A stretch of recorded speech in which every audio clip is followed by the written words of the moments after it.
것은 남은 물건이다 라고 하는 뜻입니다. 그러니까 예수님께서 사대교회를 향하여서 아직 남아있는 거 그거 붙잡고 회복하라는 거죠. 또 사대교회의 모습을 보면서 다 타락하고 주님을 떠났지만 그래도 그 중에 몇몇 사람들이 아직 남아있다는 것입니다. 그들에 대한 기대감이 있으십니다. 우리가 이 시대를 살아가면서 세상에 그 많고 많은 크리스찬들, 믿음의 사람들이 하나님 뜻대로 행했으면 얼마나 좋겠습니까? 주님이 얼마나 기뻐하실까요? 그런데 그 많고 많은 사람들이 주님 뜻대로 살지 않아 참 하나님께서 마음 아파하시는데, 그런데 그럼에도 불구하고 그 중에서 변별된 삶을 살고 주님 앞에 영광 돌리고 주님 뜻대로 사는 사람들이 있더라는 것입니다. 그래서 오늘 본문 말씀에 사대교회의 모습을 보면서 어찌 보면 예수님께서 칭찬하시는 모습이 보이지 않습니다. 한편에 보면 절망감이죠. 참 안타까운 상황입니다. 그런데 예수님께서 특별히 어떤 한 부분에 대해서 부각을 시키고 그러면서도 기대치의 말씀을 주셨는데 몇몇 사람들이 그래도 믿음을 지키고 흰옷을 입었다고 말씀하고 계시다는 거죠. 여러분, 우리가 이 세상을 살아가면서 참 세상을 보면 소망이 없는 듯 보입니다.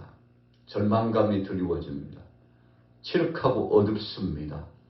그리고 누구를 봐도 어떤 대상의 사람을 보나 어떤 상황 속에 그 공동체를 보나 소망의 메시지를 주고 힘을 실어주는 것이 그리 많지 않은데, 그럼에도 불구하고 그 중에 참 몇몇 사람이라도 단 한 사람이라도 정말 신실한 사람을 보면 왜 이렇게 기분이 좋은 겁니까? 우리가 교회 안에서 정말 충성되고 헌신적인 사람들을 보면 저절로 힘이 나지 않습니까? 우리 양화교회가 이 시대의 사명을 갖고 주님 앞에 서 있는데 참 모든 상황적으로 보면 희귀성입니다. 그런데 하나님께서는 이 희귀하고 부족함이 있는 듯하고 약한 것 같음에도 불구하고 바로 그 사람들을 통해서 역사하시고 큰 사역을 진행하여 주셨다는 것입니다. 아브라함을 75세에 부르셨습니다. 어떤 한 동네 모퉁이에 작고 작은 그 동네에서 그것도 우상을 만드는 그 집안에서 하나님께서 그를 택하고 부르셨습니다. 희귀성이죠. 노아가 그 많은 사람 가운데 생명의 복음 메시지를 전했습니다. 곧 물의 심판이 있을 것이라고 전했는데 돌아온 사람이 얼마나 되었나요? 노아의 가정 8식구밖에는 돌아오지 않았다는 것입니다. 여전히 희귀성입니다. 소돔 땅에 불과 유황비가 내렸습니다. 사람들이 아우성 치면서 고통 속에 죽어갔습니다. 그런데 거기서 구원받은 사람, 아브라함이 의인 10명만 있어도 심판하지 말아달라고 소원하고 중보기도 했습니다만, 그러나 그 시대에 그 사람들은 경각심이 없었습니다. 주님의 뜻을 기억지도 않았습니다. 심지어는 많은 사람들이 농담으로 생각할 만큼 하나님의 말씀을 경시하는 풍조가 만연했습니다. 여러분, 오늘날도 마찬가지입니다. 사람들이 하나님의 말씀을 가볍게 여깁니다. 또 교회 알기를 우습게 여기고 크리스찬 알기를 별로 인정해 주지 않고 비아냥거리고 힐난하고 조롱하죠. 예나 지금이나 다른 바가 없습니다. 예수님 계실 당시에 주님께서 하나님 나라의 말씀을 가지고 나가서 전해주시는데 회개하라 천국이 가까웠느니라. 그래서 3년 동안 말씀을 전해주시고 제자를 불러주셨지만 결국은 주님의 은혜를 받았던 사람들이 행하는 것이 무엇인가요?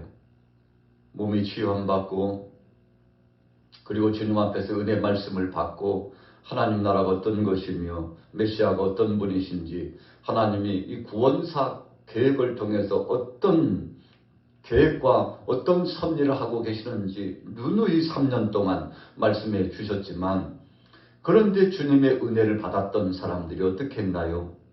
바라바는 살려주고 예수는 십자가에 못 박으라고 오히려 예수님을 십자가에 못 박았지 않습니까? 심지어는 예수님의 12 제자들도 마찬가지였습니다.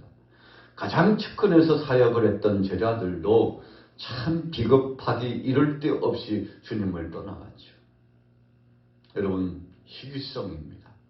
오늘 사대교회의 모습을 보면서 예수님께서 사대교회 남은 물건이구나 이렇게 말씀하셨는데, 그래도 그 중에 주님께서 찾고자 하시는 사람이 있다는 것에 대한 기대감을 가지면서 오늘 아침에 월요일 아침을 맞으면서 다시 한번 소망의 닻을 올리고 주님 앞에서 기도할 이유가 있는 거 아니겠습니까?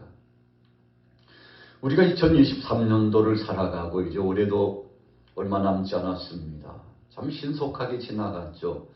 그런데 그럼에도 불구하고 정말 2024년에 대한 기대감이 있을까요? 소망이 있을까요?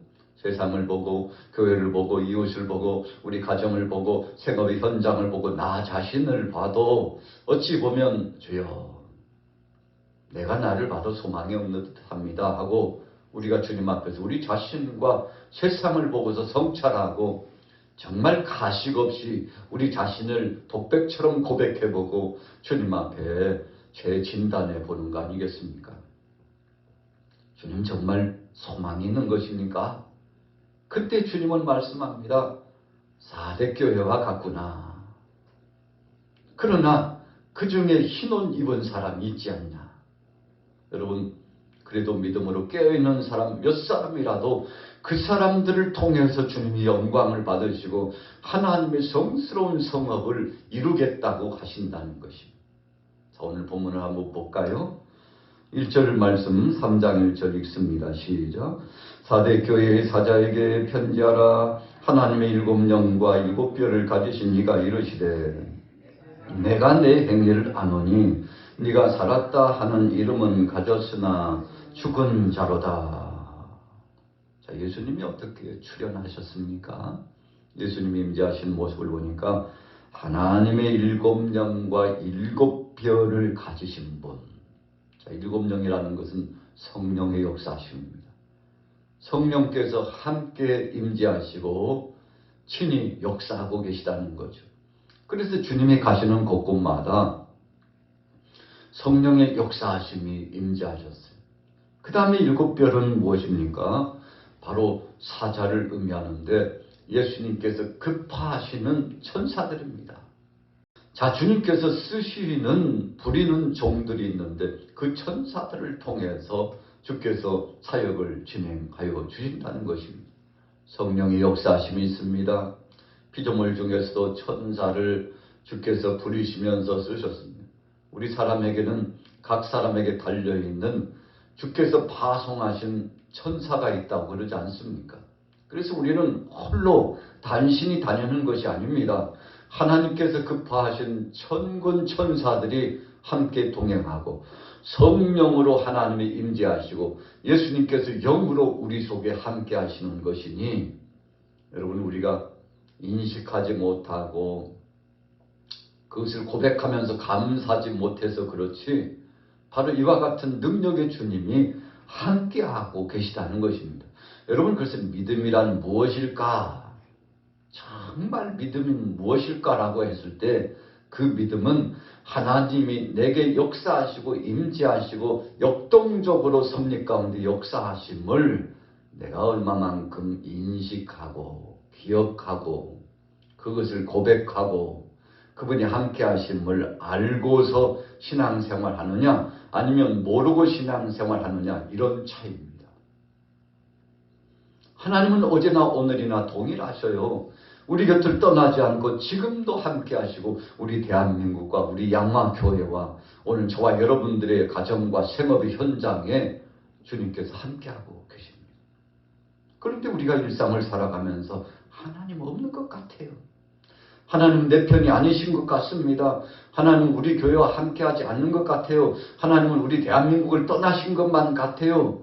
하나님은 이 세상을 버리신 것만 같아요. 왜 그렇습니까? 그만큼 우리의 믿음이 약해졌다는 것입니다. 그래서 예수님께서도 공생의 기간 동안에 제자들에게 누누이 말씀하셨습니다. 너희가 왜 이렇게 믿음이 없느냐? 예수님께서 베나산상에 올라가셨을 때 베드로와 야고보와 요한과 더불어 이 세 제자 수제자급에 속한 제자들과 올라가셨습니다. 모세와 엘리야와 더불어서 변화되셨습니다. 신비한 역사를 보여주셨어요. 그런데 바로 그때 그 순간 산 아래서는 9 제자가 있었는데 벙어리 귀신 들린 아이를 부모가 데리고 왔는데 귀신을 쫓아내고 치유하고 회복시켜야 되는데 아무리 애를 쓰고 몸부림을 쳐도 실행하지 못했습니다. 역사가 나타나지 않았습니다. 그래서 이 아이의 아버지도 실망감이 그물살타죠. 바로 그런 와중에 주님께서 산에서 내려오셨습니다. 예수님이 앞에 와가지고 그 아이의 아버지가 그 상황을 설명합니다. 얼마나 마음이 착잡하고 힘든지 예수님께서 그 상황을 이해하시고는 이제 그 사랑하는 제자들을 꾸짖으셨죠. 너희가 왜 이렇게 믿음이 없느냐? 너희가 하나님 앞에 기도함으로 중심으로 이전처럼 신실한 믿음으로 너희 자신을 의지할 게 아니라 하나님을 의지했다면 너희가 이보다도 더 큰 일을 했을 텐데 하나님을 의지하지 않고 너희들 자신을 의지하고 자기 명예 드러내려고 하고 우쭐대면서 자기 명성 떨치려고 인본주의적으로 나가서 역사를 이루지 못한 것이다. 제자들이 예수님 앞에 조용히 와가지고 왜 우리는 못했습니까? 예수님은 어제나 오늘이나 계속 하실 때마다 역사가 나타나는데 왜 우리는 못했습니까? 너희가 믿음이 없는 연고다. 또 뭐라고 말씀하셨습니까? 기도 외에는 이런 유가 나아갈 수 없다. 자, 무슨 말씀입니까? 너희가 하나님을 의지하지 않아서 그런 거야. 너희 힘대로 하려고 그러니까 그랬지.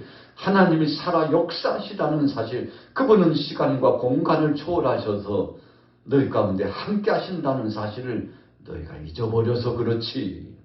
자, 결론의 말씀입니다. 오늘 사대교회 모습도 마찬가지였어요. 하나님의 7영과 7별을 가지신 그분이 역사하십니다. 하나님의 임재하심을 잊지 말라는 경고의 말씀입니다. 그래서 사대교회는 살았다 하는 이름은 가졌으나 무슨 뜻입니까? 형식은 교회고 놀라운 역사도 있는 듯 보여요. 사람들도 음집해서 모입니다. 문명이 발달하고 그 당시에 사업이 잘 되니까 부를 축적하면서 살았어요. 그래서 사대교회가 풍요를 체험했습니다. 그래서 하나님이 복을 주시고 계시다고 생각하고 하나님이 이 교회와 함께 하신다고 생각하고 착각 속에 살았다는 것입니다. 그래서 예수님 뭐라고 말씀합니까? 너희들이 살아있다 말하는데 아니야. 너희가 교회 이름을 떨치고 명성을 떨치고 참 폼을 내면서 사역을 진행하고 있단 말하는데 내가 보기에는 아니야 하고 주님이 책망을 하신 것입니다. 여러분, 우리가 형식적으로 볼 때에는 참 엄청난 수가 있고요. 물량주의적으로 체계를 갖추고요. 또 거기에는 정말 헌신적으로 충성된 사람들이 있는 것 같고요.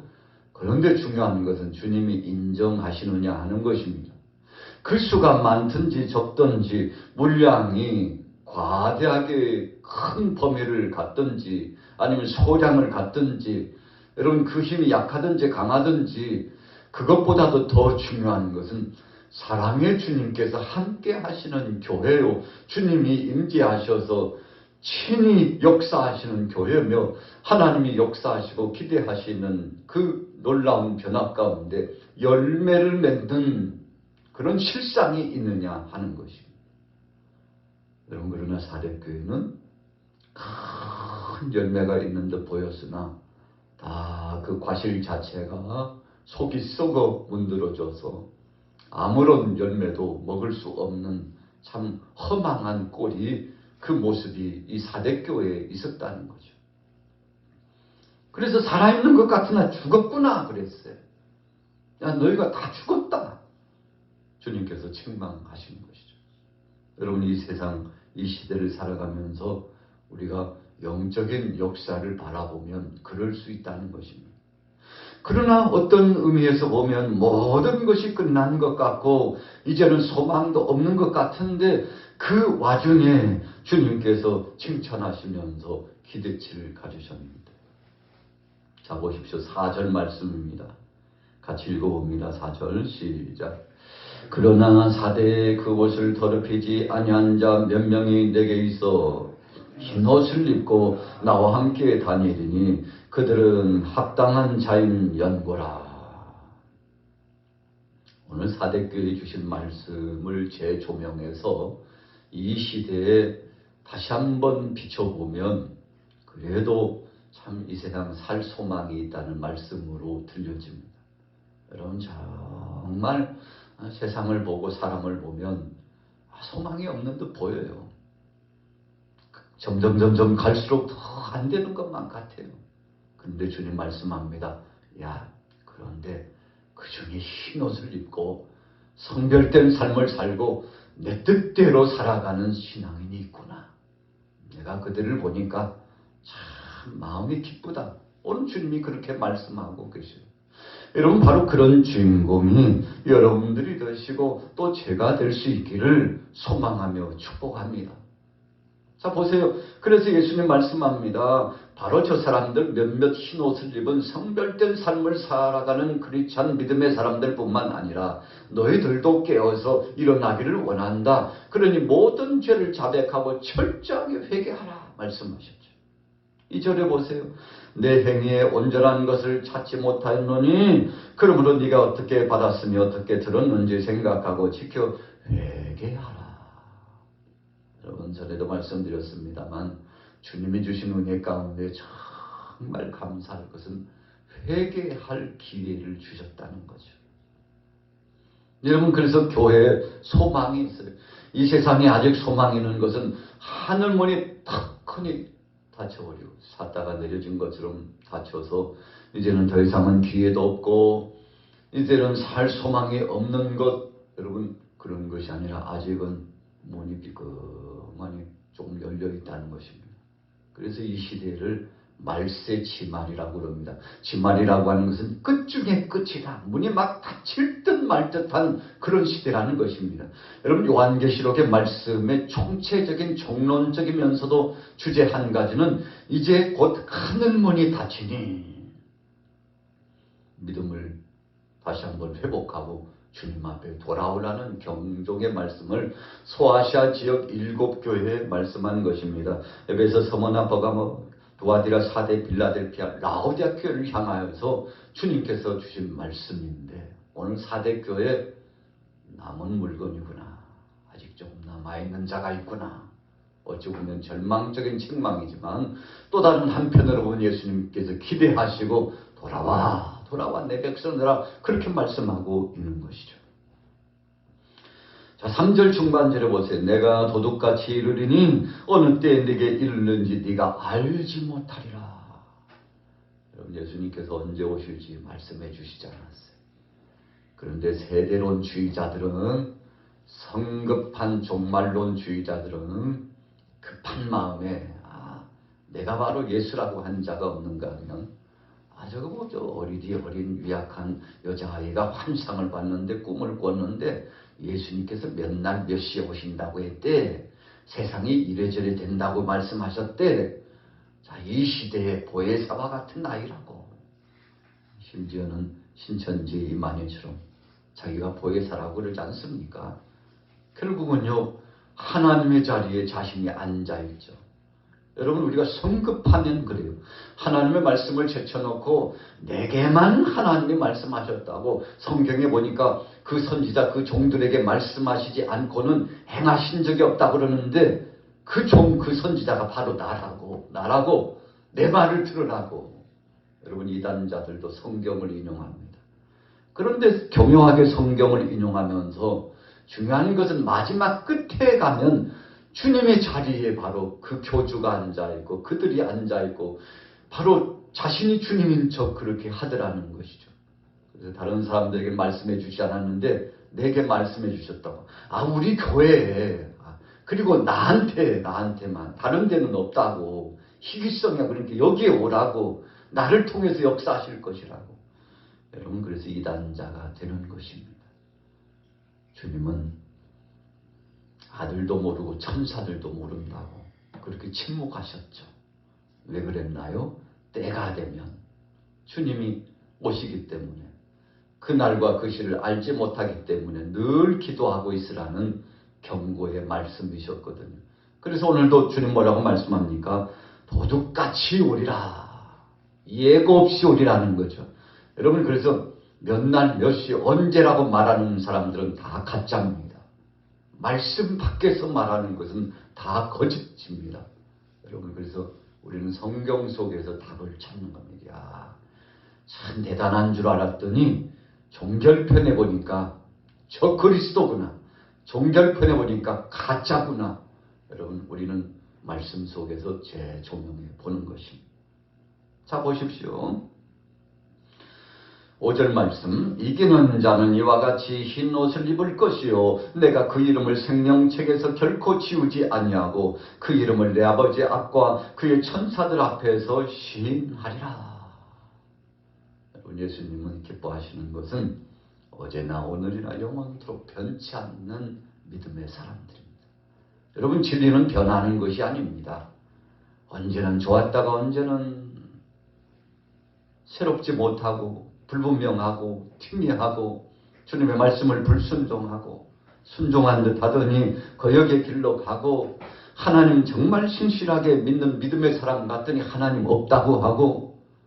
여러분, 정말 진짜 믿음의 사람들은 그렇지 않습니다. 어떤 환란과 풍파가 찾아와도 믿음의 자리를 지키고 하나님의 살아 역사하시는 그 역사를 체험하고, 하나님은 여전히 어제나 오늘이나 영원토록 함께 하신다고 고백하죠.